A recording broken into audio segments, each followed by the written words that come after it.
하나님 말씀 사사기 18장 21절에서 31절까지의 말씀입니다. 사사기 18장 21절에서 31절입니다.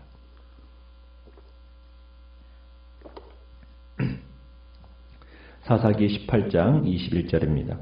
그들이 돌이켜서 어린 아이들과 가축과 값진 물건들을 앞세우고 길을 떠나더니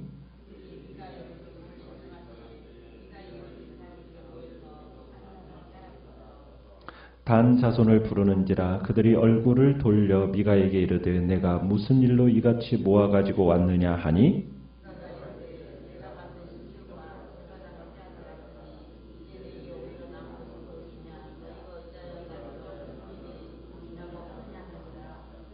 단 자손이 그에게 이르되 내 목소리를 우리에게 들리게 하지 말라. 노한 자들이 너희를 쳐서 내 생명과 내 가족의 생명을 잃게 할까 하노라 하고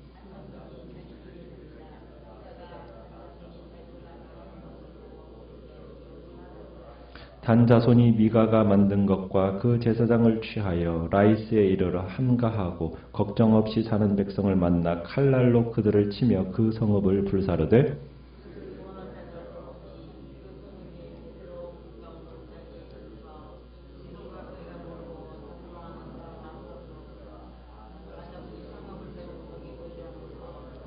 이스라엘에게서 태어난 그들의 조상 단의 이름을 따라 그 성읍을 단이라 하니라. 그 성읍의 본 이름은 라이스였더라.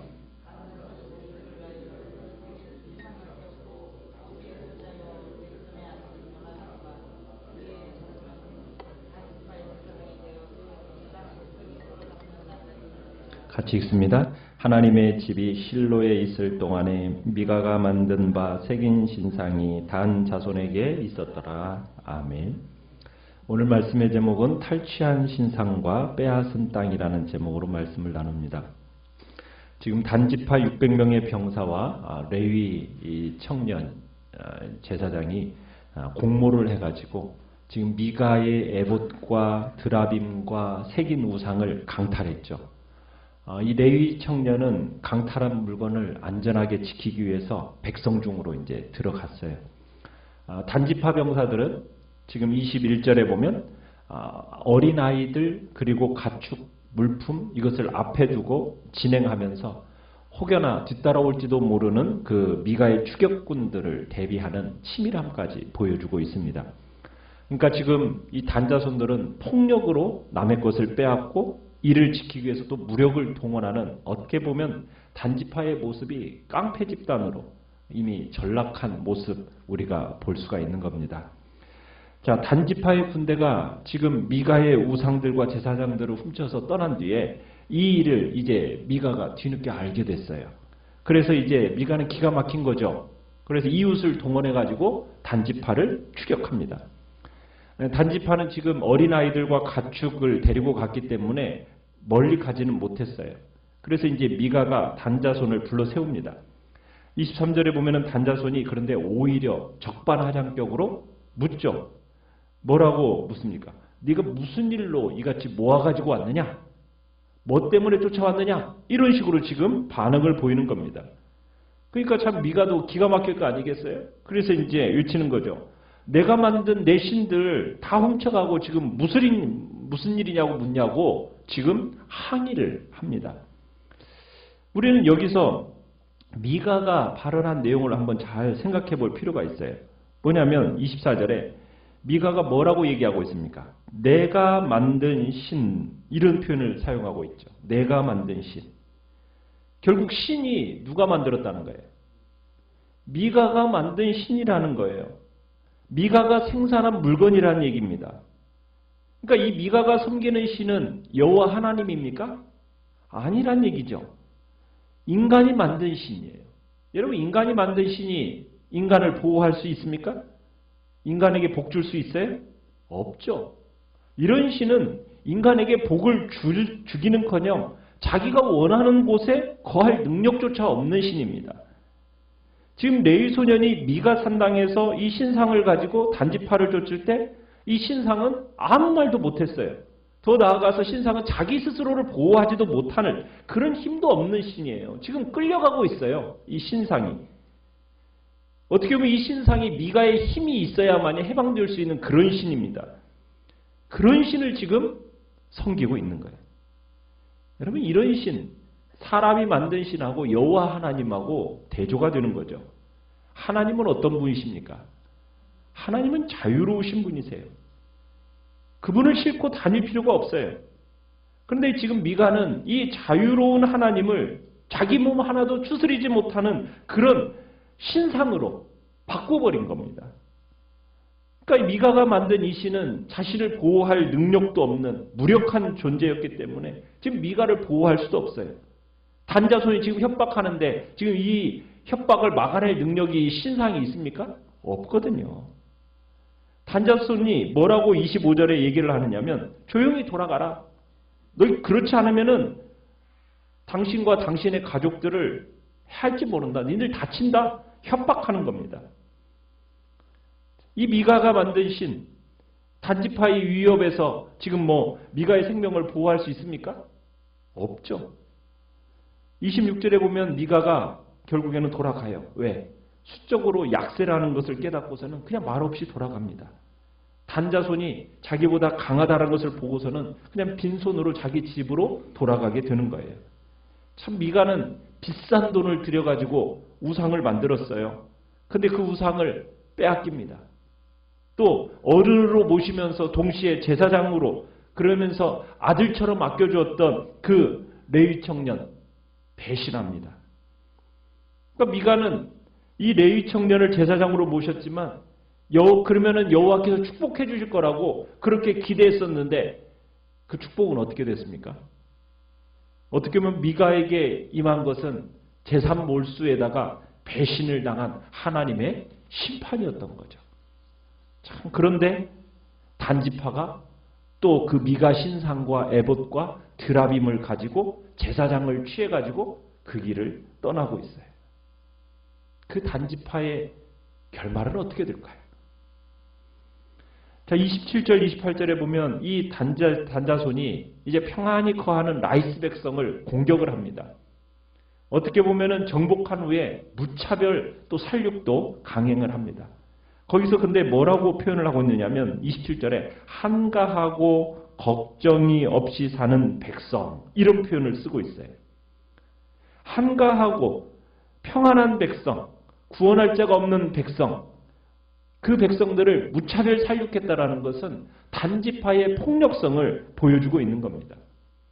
남이 만든 신상을 아무런 양심의 가책도 없이 강탈해요. 또 선량한 백성들을 살육을 해요. 이것에 대해서 아무런 문제도 느끼지 못하는 거예요. 그리고는 이 라이스를 29절에 가보니까 이름을 바꿨습니다. 뭐라고 바꿨어요? 단이라는 이름으로 바꿨습니다. 그리고서는 신상을 세우고 미가에서 집에서 데려온 레위인으로 그 단지파의 제사장을 삼습니다. 자, 이리저리 떠돌다가 미가의 집 제사장이 되었고 다시 단지파의 제사장으로 자리를 옮긴 이 청년의 정체가 누구인지가 30절에 드러나죠. 자, 이 제사장의 이름이 누구라고 지금 밝혀지고 있습니까? 모세의 손자요 게르솜의 아들인 요나단이었다. 여러분, 게르솜은 모세의 둘째 아들이었어요. 자, 요나단이 그의 아들이었다라는 얘기는 꼭 이 게르솜과 요나단이 부자지간이었다 이것을 뜻하는 것은 아니고요. 히브리어 단어에서는 아들이라는 단어가 몇 대를 이렇게 걸쳐서 뛰어넘는 자손, 후손을 얘기할 때 또 이 아들이라는 표현을 씁니다. 그러니까 지금 이 요나단은 누구의 후손이에요? 모세의 후손이에요. 모세의 후손. 지금 모세의 자손이 지금 이런 짓을 하고 있다는 거예요. 정말 충격적이지 않습니까? 믿기지 않는 지금 그런 일이 지금 어디에서 벌어지고 있는 거예요? 이스라엘에서 벌어지고 있는 거예요. 지금 하나님께서 원래 단지파에게는 하나님께서 주신 땅이 따로 있었어요. 그죠? 그런데 그 땅에서는 그 블레셋과 아모리 족속에게 쫓겨가지고 산지에 거하다가 그들과 싸워서 그 땅을 취하려는 생각은 못하고 오히려 그냥 그 땅을 떠나서 이 라이스라는 곳, 그냥 평안하게 쉽게 얻는 그 땅으로 가서 자기들이 이제 영원히 살 것처럼 그렇게 생각을 했는데 여러분 그게 과연 제대로 되었을까요? 아니라는 거죠. 어떻게 보면은 참 단지파는 여러 죄를 지금 한꺼번에 짓고 있어요. 미가의 우상을 강탈했어요. 도둑질이죠. 그죠? 레위인 제사장을 고용했습니다. 단지파의 어떻게 보면 만행, 폭력, 뭐 이런 다중적인 어떤 범죄가 지금 이 단지파와 엮여 있어요. 여러분, 이 미가 신상을 통해서 단지파는 지금 제사장도 빼앗아 오면서 뭘 기대하고 있어요? 하나님의 축복을 기대하고 있어요. 스스로 그 축복을 통해서 참으로 복을 보장받겠다라는 노력을 지금 했던 겁니다. 여러분 그런데 그 결과가 어떤 결과를 가져옵니까? 30절 끝에 보니까 뭐라고 얘기하고 있어요? 그 땅 백성이 사로잡히는 날까지 이르렀더라. 무슨 얘기입니까? 결국에는 하나님의 말씀에 순종하기보다는 인간의 꾀, 인간의 술수로 자기 운명을 스스로 개척해나가고 있다라는 그들의 운명은 결국 어떻게 된다라는 것을 지금 명확하게 보여주고 있습니까? 포로로 끌려가게 된다는 것. 포로로 잡혀가게 될 거라는 것을 지금 명확하게 보여주고 있어요. 결국 여러분 인간의 꾀와 인간의 술수로 하는 그 모든 길은 스스로 포로로 잡혀가는 길뿐이라는 것을 지금 명확하게 보여주고 있는 겁니다. 그러면서 31절에 이 단지파의 성소에 대해서 아주 비판적인 태도로 보여주고 있는데 뭘 지금 대조를 하고 있느냐면 하나님의 집이 어디에 있었대요? 실로에 있었다. 이렇게 표현하고 있어요. 그러니까 하나님의 집이 실로에 있는데 지금 단지파들은 뭘 세워놓은 거예요? 미가가 만든 그 새긴 신상을 세워놓고 우상숭배를 하고 있었다는 겁니다. 아주 믿기지 않는 배교 행위가 지금 진행되고 있음을 지금 강조하고 있는 거예요. 여기에서 어떻게 보면 이 당시에 참으로 이스라엘의 영적 상황과 도덕적인 상황을 그대로 잘 묘사해주고 있는 거예요. 그 이스라엘 땅에 양심적인 사람이 있어요, 없어요? 없어요. 레위 청년도 마찬가지고 소위 종교 지도자라고 말하는 레위 청년도 양심도 없고 배신을 일삼고 거기다가 한 지파 전체가 뭐합니까? 완전 깡패 집단이 되었어요. 강탈하고 도둑질하고 완전 폭력을 일삼는 그런 집단으로 한 지파가 지금 전락하고 있는 기회주의자들로 가득한 왜 이렇게 되었겠어요? 하나님에 대한 지식이 없기 때문에 이런 일이 벌어지는 거예요. 하나님에 대한 지식. 하나님께서 모세를 통해서 율법을 이미 주셨어요. 그런데 모세를 통해서 주신 그 율법을 그 자손, 모세의 자손인 이 레위 청년마저도 어때요? 하나님의 말씀과는 상관이 없어요. 옳고 그름에 대한 기준이 없어져 버렸습니다. 하나님의 말씀을 따라서 그 말씀을 알지 못하니까 지금 이런 일들이 벌어지게 되고 하나님의 말씀에 그 율법의 요구를 전혀 준행하지 못하고 있는 모습을 우리가 보게 되는 거예요. 그리고는 어떻게 살아갑니까? 자기 생각에 옳은 대로 살아가는 모습이에요. 하나님을 왕으로 모시고 왕으로 오신 그 하나님이 우리에게 주신 그 율법을 따라 순종하며 살아가는 길이 하나님의 참된 백성의 길인데 왕 되신 하나님은 무시하고 그 율법에 대해서 하나님을 아는 지식은 결여된 채 자기 소견에 옳은 대로 살아가는 이스라엘 백성의 모습은 바로 이렇게 타락한 집단이 되어져 버리고 배신과 참으로 얼룩진 배신의 모습으로 전락한 그런 하나님 나라의 백성의 모습이 되었다라는 거죠. 이 타락한 성소의 제사장이 된 모세의 손자 요나단. 이걸 통해서 어떻게 보면은 제사장 제도나 명문 가문의 후손이라는 것 자체가 어떻게 보면 이스라엘에게 구원을 가져다 주는 것이 아니라는 것을 우리에게 다시 한번 확인시켜주고 있는 겁니다. 참 여기서 보면은 우리가 그렇게 생각할 수도 있어요. 야, 이 제사장 요나단은 한 지파의 어른이 된 얘기잖아요. 또 단지파는 라이스를 공격해가지고 성공하고 정복한 이야기인 것 같잖아요. 여러분 그렇지만 여기 우리에게 보여주는 교훈은 뭡니까?